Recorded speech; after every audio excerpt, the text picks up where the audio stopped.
Hello guys, welcome back to another episode of Mike's DVDs and Blu-rays collection, my YouTube channel. And today guys, as you can see, got the hat on. It's time for a Western Roundup update. So this is this is going to be, it's going to be a half and half. I just want to kind of salute an actor with a handful of movies. These are movies that I've recently added to my collection, and today I want to talk about Kirk Douglas. I mean, what can you say about Kirk Douglas? I mean, he's a legend. He's a legend. He's done all kinds of genres of movies. I mean, he lived up until he was about 100 years old. He's the father of Michael Douglas. And he was a very strong-willed, determined man who really, did his thing in Hollywood. I mean, from being an actor, producer, I think he had directed a few films. He did TV. He's done all kinds of stuff. So yeah, today I want to spotlight a few of his movies. Say a couple of these are Westerns, and even a Disney movie, guys. You don't see too many Disneys on my channel. But let's get right to it. Now, this is a German release. This is a German Blu-ray release from Koch Films. I'm a big fan of the German media books and the films from Koch Films and Explosive Media. They make some killer Western releases. Really just great looking packaging. The prints always look really good. But the downside is I don't know German, and a lot of times everything's written up in German and stuff. So, but anyways, it's really it's cool. It works out. It works. So today, this is a release from 1955. When I was looking for this movie, they had different versions out there. There was a DVD that had been out forever, and I thought, well, I could get the DVD for $5 and just have a standard release. I believe there was a Blu-ray or another one that was out of print, I believe. But then I came across this German release, and I really liked the look of it. And everything, and then once I got it, it was a really good release. And another downside to these German releases is they always have like a 30-minute supplement. A critic talking about the movie or the actor, and it's completely in German or French, and there's no subtitle or nothing. I got a couple French releases like that too, and they really put in a lot of good stuff in it. Now, you can't understand any of it, but it's a sacrifice for the good print. So anyways, the movie I'm trying to talk about is The Indian Fighter from 1955. Kirk Douglas, Walter Matthau is in this. I mean, check this cover out. I mean, it's really cool. I like the black and white and the red lettering in German, The Indian Fighter. And then, of course, this, the black case that it comes in. I don't know. It has a really cool look to it. But yeah, this is a great movie from 1955. I mean, what can you say? 1955 was just so many good movies were made in that year alone. This is when CinemaScope and widescreen was at its height. By 1955, most of all the film studios had jumped on the widescreen bandwagon and all that and stuff. So this is a widescreen movie. This is directed by Andre de Toth. Which he's no stranger to my channel. I've talked about a lot of stuff he's worked with. Randolph Scott. He's done a bunch of stuff. He's done some really good film noir and everything like that. So he's always a director that catches my eye, and I look for his releases a lot. This also has Walter Matthau, Diana Douglas, Walter Abel. It's got Lon Chaney Jr., Alan Hale,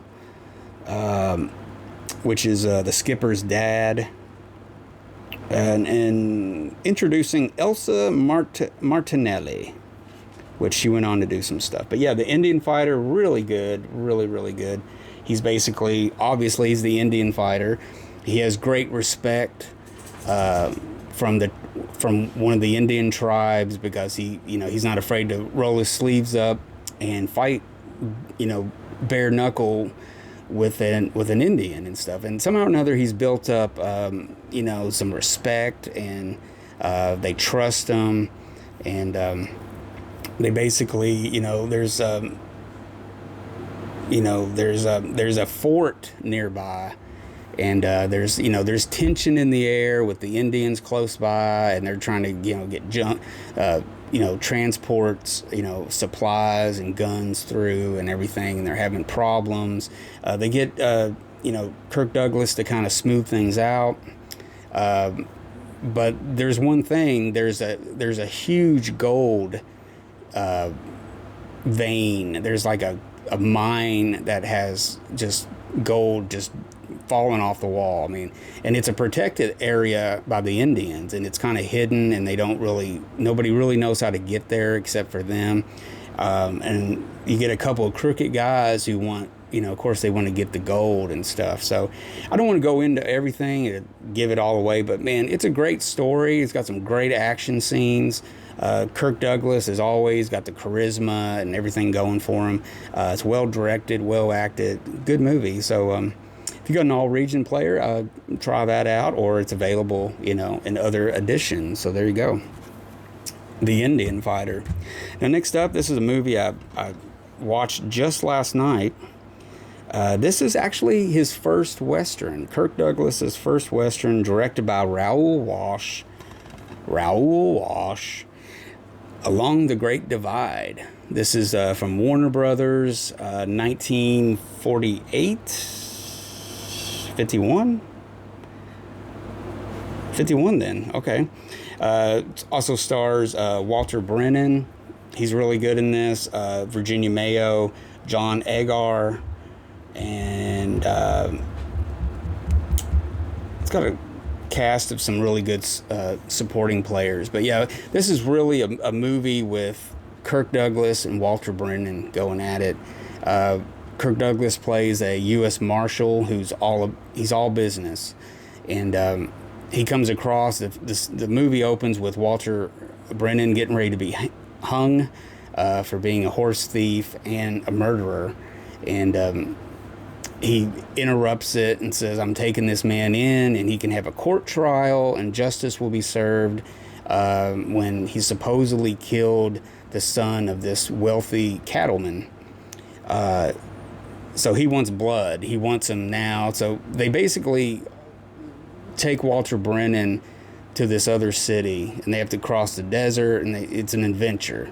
But they encounter this guy and the posse off and on throughout the movie and stuff, and it gets down. There's a really good reveal in the movie and stuff like that. I don't want to give that away, but yeah, very good. It's very good. It's action packed, well acted. You can see the charm already with Kirk Douglas in the role of a cowboy or marshal or something, but really well acted. Virginia Mayo is good as always. She's really good. She plays the daughter of Walter Brennan. So yeah, really good movie. It's tightly directed by Raoul Walsh, and it's really cool. So it was a movie that I've heard about, and I finally just recently got it. This is on the Warner Archive DVD. I don't believe it's on Blu-ray yet. Along the Great Divide. Okay, we're going to switch genres now. Kirk Douglas, this is a movie that I've heard of for many, many, many, many years. And I just recently came across this. I'm trying to think if I was reading up on Janet Leigh.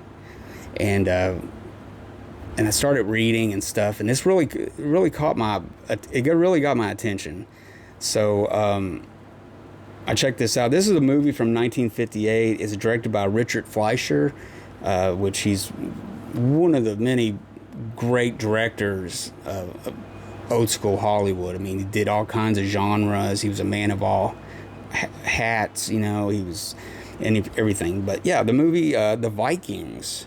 Now this is a Kino Classic DVD release. I believe it's out of print. The Blu-ray is kind of costly. That's why I went and got the DVD but the transfer on this DVD is beautiful. I mean, it's really good. So I can only imagine what the Blu-ray looks like. But yeah, this DVD, I was highly satisfied with the look on it and everything. And it's a pretty good release. It's got some special features on here. It's got A Tale of Norway,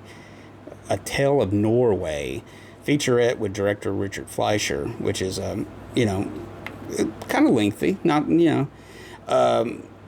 But yeah, talk about the cast here. It's got Tony Curtis, Ernest Borgnine, Janet Leigh, Alexander Knox. Of course, directed by Richard Fleischer. They filmed this in Technorama. This was actually filmed, I think they filmed this in Europe. It was like they have authentic backdrop, beautiful scenes of mountains and oceans and stuff, and really, really good. I mean, this kind of predates Spartacus by 2 years that, you know, Kirk Douglas would be in and kind of have that, you know, kind of flavor about it. I mean, they're two different movies, but in a way you kind of think, okay, this is pre-Spartacus here and everything, but really well acted. Tony Curtis is really good. Janet Leigh, of course, I believe they were married at the time. Of course, they, you know, Jamie Lee Curtis, you know, would be their daughter and everything. Kirk Douglas is really good. Ernest Borgnine is really good as the supporting. He's like this big, gruff Viking and stuff. I really liked his performance and stuff. But yeah, really good movie overall. I mean, it's definitely a rewatchable movie. Yeah, The Vikings. I mean, I've heard about this forever. I almost got it on Laserdisc a couple of times, and I don't know. I guess in my mind I was thinking it would be like kind of a standard sword and sandal type movie. It wouldn't be that great, but actually it's beyond that. It's really good. Well, I think it's well written. I mean, the script is by Calder Willingham. It's based on a book by Edison Marshall. But yeah, really good. I mean, just really interesting. It was a real big surprise when I got this and really enjoyed that. So yeah, The Vikings. Now this is a movie I did a separate video on. I haven't released it yet, but I kind of go, I do a what if. So I'll release that here soon, but I kind of did a what if. This is a movie that was made in 1959. This was a year later from The Vikings. This is a movie starring Burt Lancaster, Kirk Douglas, Laurence Olivier, and directed by Guy Hamilton, who'd go on and do some of the best James Bond movies. I'm talking about The Devil's Disciple, which is a really cool movie. Really good. It was really entertaining. I mean, it's at 83 minutes. It seems like maybe something was cut out. But it's very boom, boom, boom, you know, zoom, zoom, zoom. It's got the story moves along. It's got some interesting characterizations. You know, Kirk Douglas really shines in this movie. He kind of plays a you know, devil-may-care type of character, kind of very swashbuckling kind of way. But you know, this takes place in it takes place during Revolutionary War time, like around the late 1700s in America, and it's kind of dealing with the British and everything. So it's really cool. I mean, the book was it's based on a play by Bernard Shaw, George Bernard Shaw. So it's kind of interesting. But yeah, The Devil's Disciple, it's not a movie that ends up on a lot of the best of lists and everything, but it's interesting. This was done through Burt Lancaster's production company. Around this time, they just did I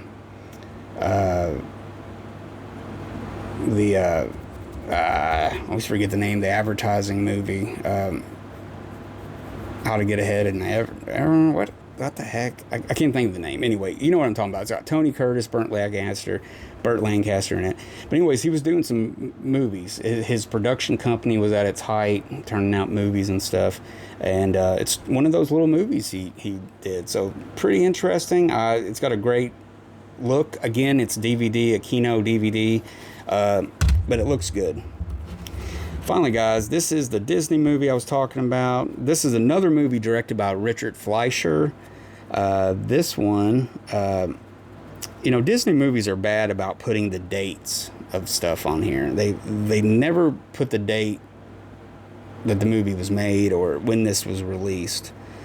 But this came out in 1954, and this was a big production. This was like one of the first big productions for Disney, and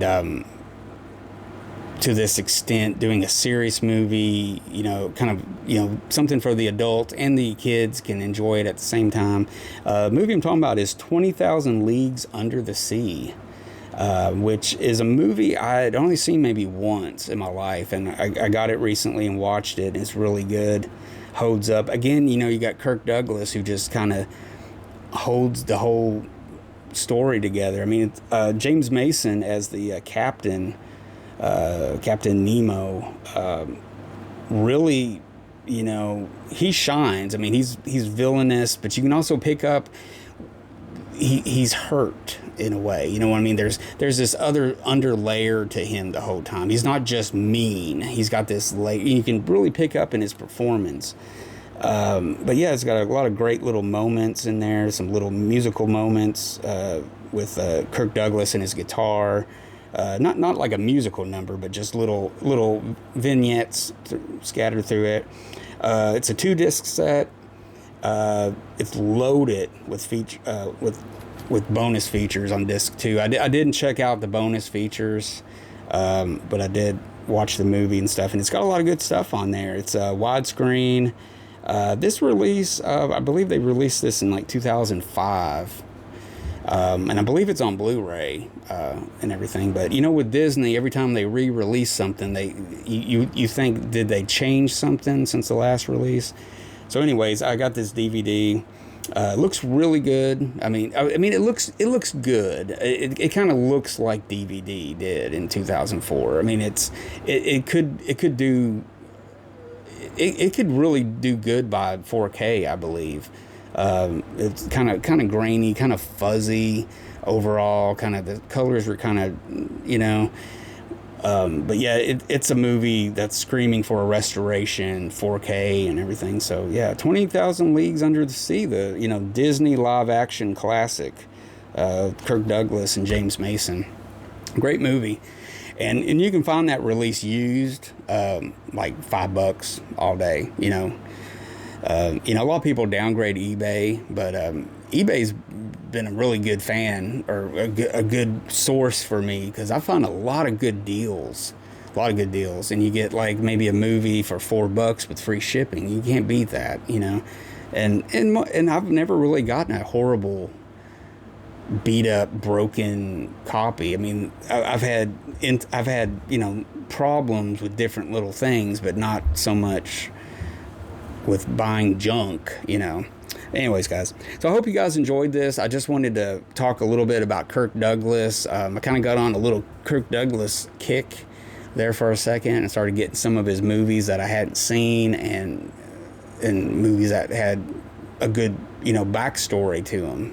Like The Devil's Disciples got a great backstory about it. It was originally going to be directed by Alexander McKendrick, the British director who did stuff like he did those movies with Alec Guinness in England, and then he did why I can't think of that name, the movie with Tony Curtis and Burt Lancaster, big hit. Of course, I'm drawing a blank, but they did that. So that's got a great story, because he was originally going to be the director, and it didn't work out. The Vikings has a famous production story and everything, and so yeah, I got some interesting movies there. So guys, check those out, And check out my channel, subscribe. I got a lot of cool Western stuff. I know this was only maybe a half Western or a quarter Western episode, but I still got the hat out, guys. So anyways, check it out. Check my channel out. Subscribe, comment, and give me a big like if you enjoyed this episode. And that's about it, guys. I will see you guys again later. Take it easy. Be cool. Watch a good movie. Adios, guys.